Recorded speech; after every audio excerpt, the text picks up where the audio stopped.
I coached a 3-time UAE Gran Turismo 7 champion and he found over half a second per lap, which on his level can be the difference between being the last of the grid and winning the race. And this coaching session was what prepared him for the 3rd championship race that he ended up winning. This is a heavily edited advanced coaching session, so make sure you watch the entire video if you want to understand all the concepts fully. Let's start by watching the way he's currently driving.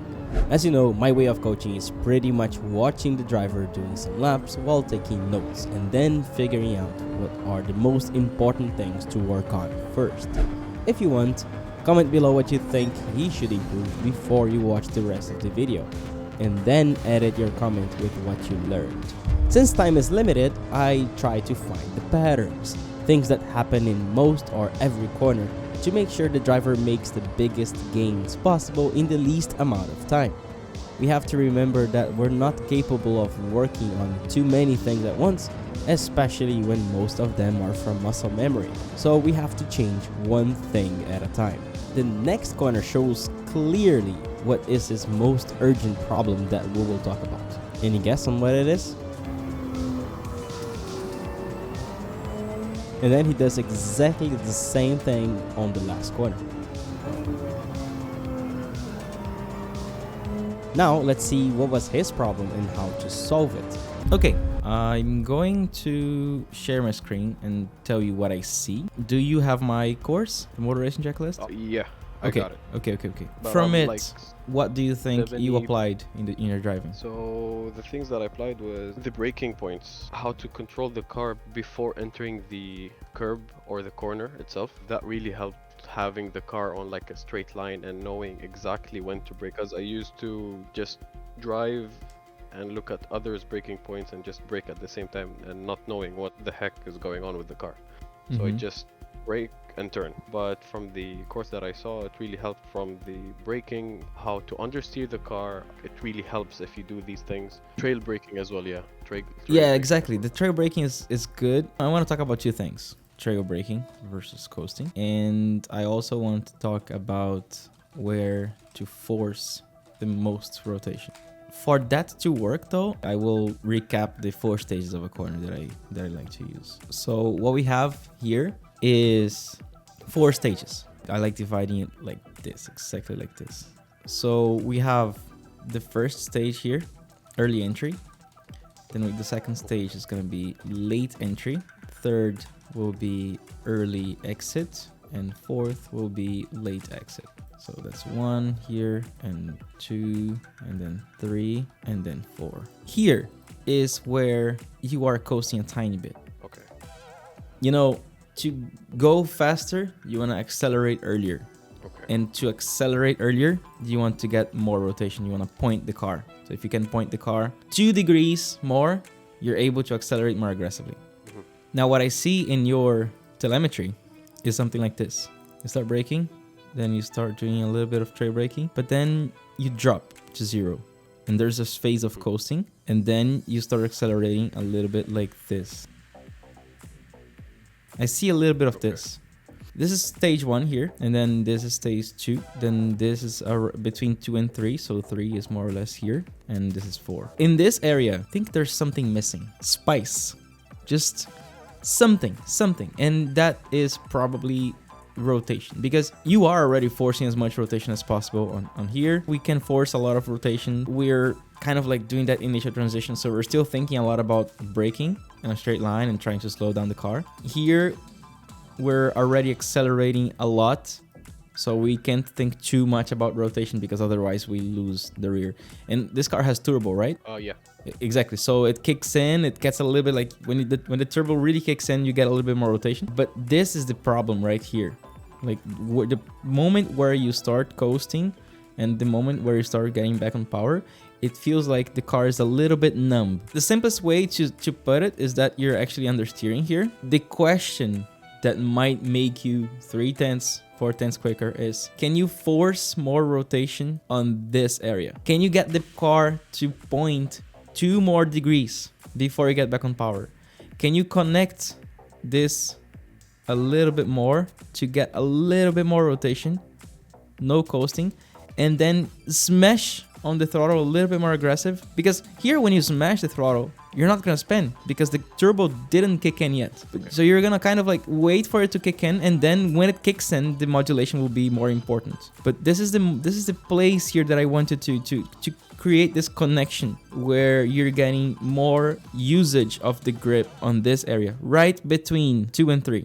It's just that like a little bit more, you know, rotation right before you get back on power, and then getting back on power a little bit more aggressively. Because here's the thing. If you force the car a little bit more here, it's actually gonna be safer on the entire exit. Sometimes you lose the car here because, let's say, you don't rotate as much well here. You go wide, and then you realize, oh, I'm going wide. I'm gonna force the car more here.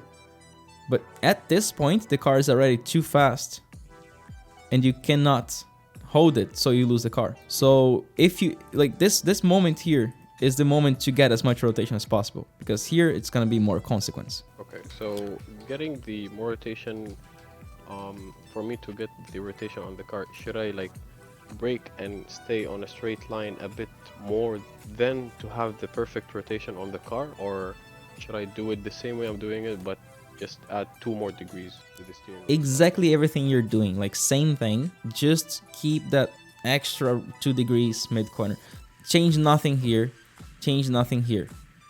It's only here that I wanted to try adding a little bit more rotation, just 2 degrees. Wanna try that? Yep, let's do it. And the brake balance on the car, should I keep it the same way it is? For now, let's keep it, and then let's change only if we see that it might benefit with that extra rotation. For now, let's try to do it with the driving, with the coasting. Okay. Let's try to not coast. Let's try to keep trail braking, and then you connect it with the acceleration. So the thing that you saw is mostly on turn 1, right? Or Everywhere. I'm talking about a fraction of a second, remember. Because what you're doing is very good.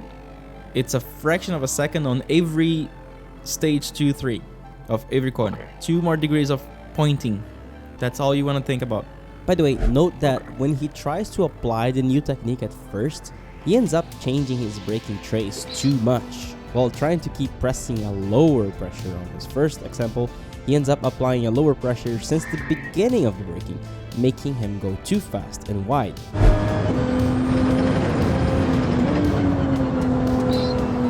And he does exactly the same thing here.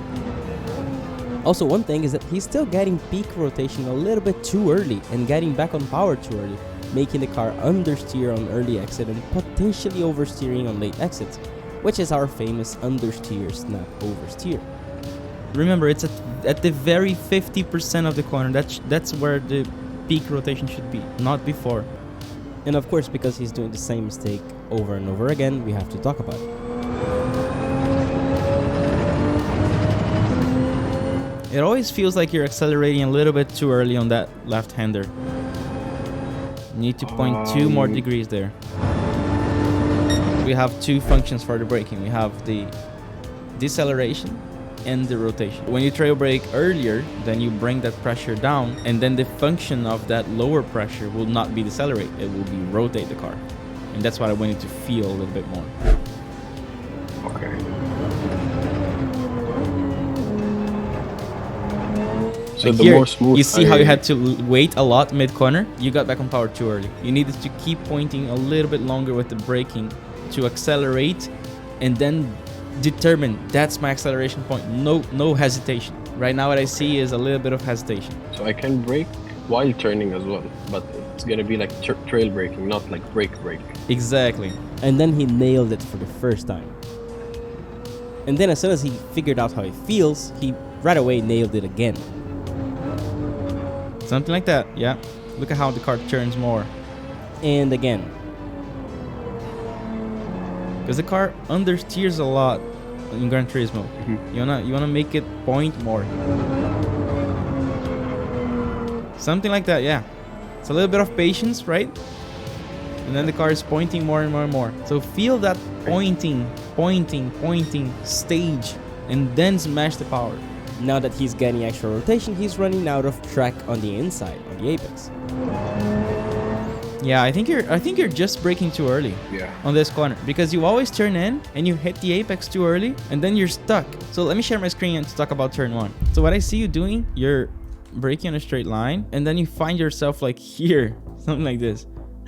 Exactly. You're like stuck. Of course that I'm exaggerating, but the idea is for you to go a little bit wider, so you keep like getting actually something more or less like this, where you can really commit without having to feel stuck in this area. When you can't steer more in this area, that means you're, remember? Yeah. So that's what's happening with you.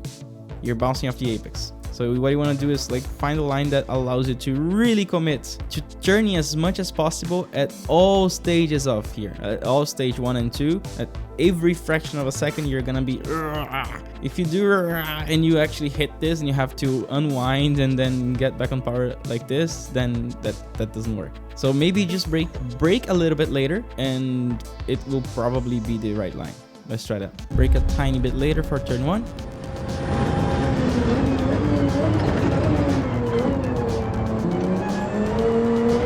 That's it. That's the idea.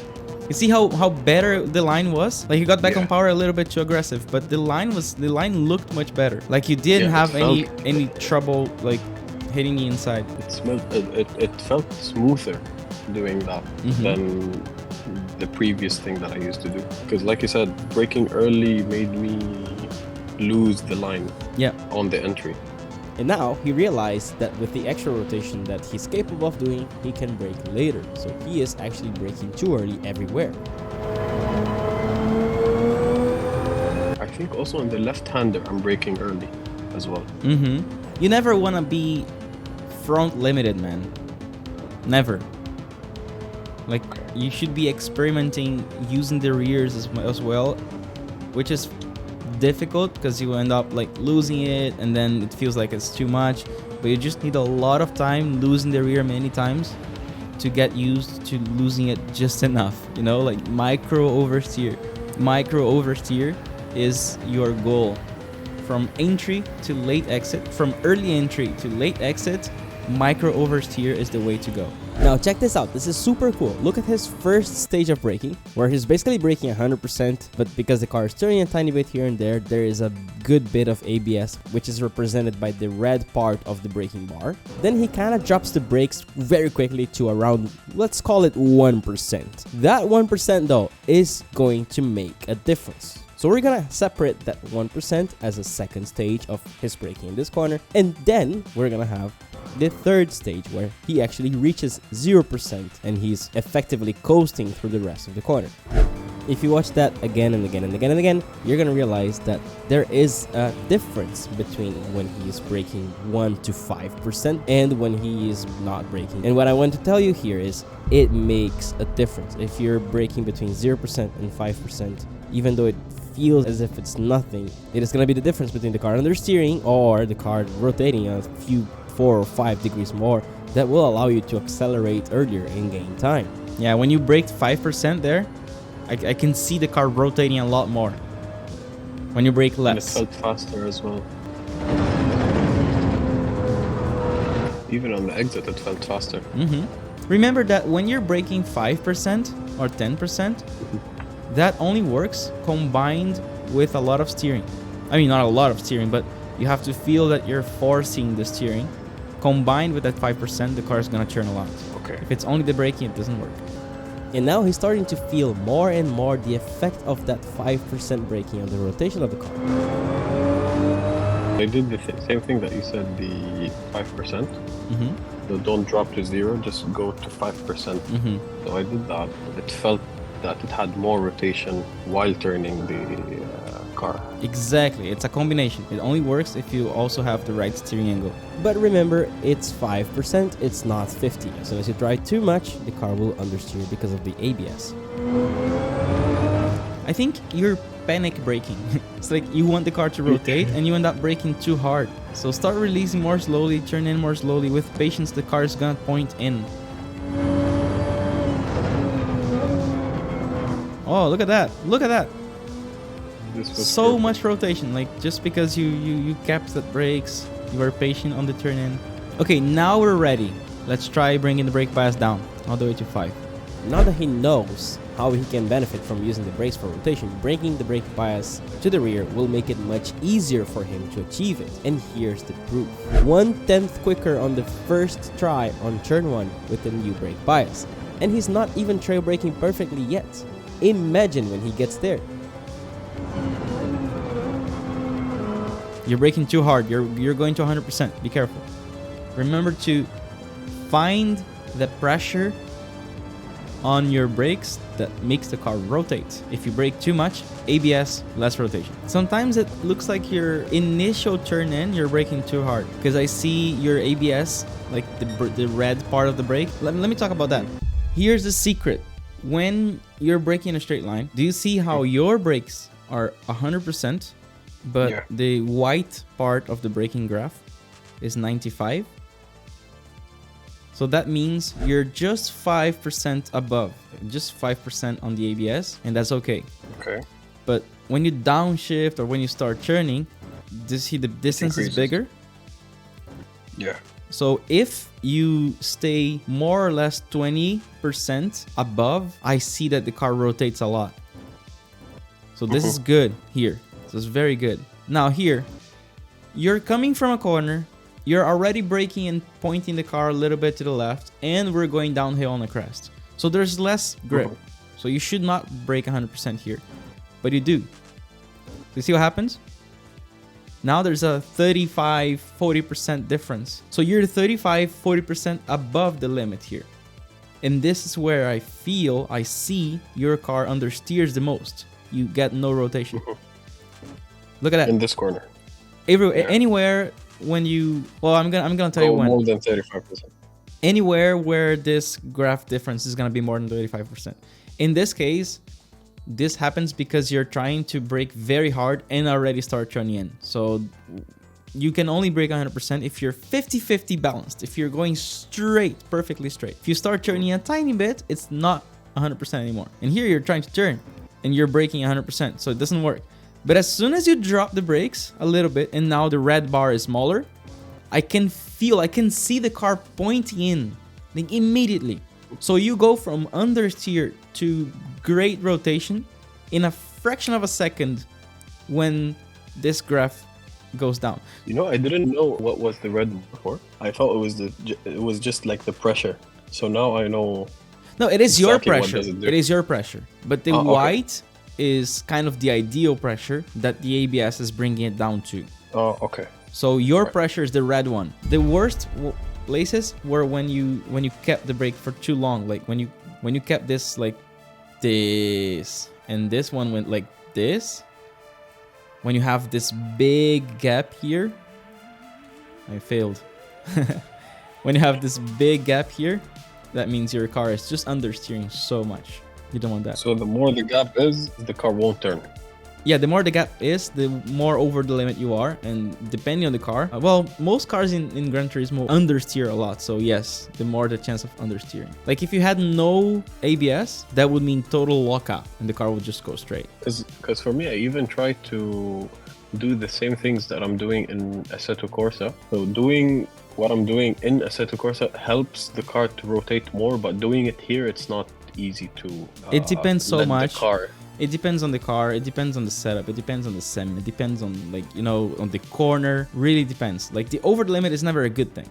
In some cars, the over the limitness will be expressed in oversteer and spin. In other cars, it's gonna be expressed in understeer and go straight. So this really depends on the car. When it's close to the limit here, then the car that was oversteering is going to have less rotation but more controllable, and the car that was understeering will gain rotation. So the closer to the ideal, the better. Try to analyze a little bit these gaps. Use the braking for rotation. Your homework is to use the brakes for rotation all the way until you connect it with the throttle. Don't do the drop and then a very slow acceleration like that, because you're leaving time on the table right here. So in general, like driving wise is good. But the braking in the corner, I'm just giving a little bit gap between the brake and the acceleration, so the coasting. Yeah, so your ideal rotation goes like this, and then instead of like, yeah. Okay. But it's really good that's gonna driving, man. be Honestly, you know, I'm treating you here because I know you're like high level driver, so I'm not gonna be like, oh, it's good driving, great driving. No, I go straight to the problem and we solve it because you know you're good. So there's no soft talk here. So I have a gift for you for staying to the end. Use the coupon YouTube20 to get the best online course in the planet about racing technique, the motor racing checklist. You can have access to 60 lessons, incredibly advanced and detailed lessons that will make you a much better racing driver. You have absolutely no idea. If you have any questions, send me a message on Discord and I can talk about all that. And by the way, there's a lot of racing technique content on my channel, so make sure you watch this video.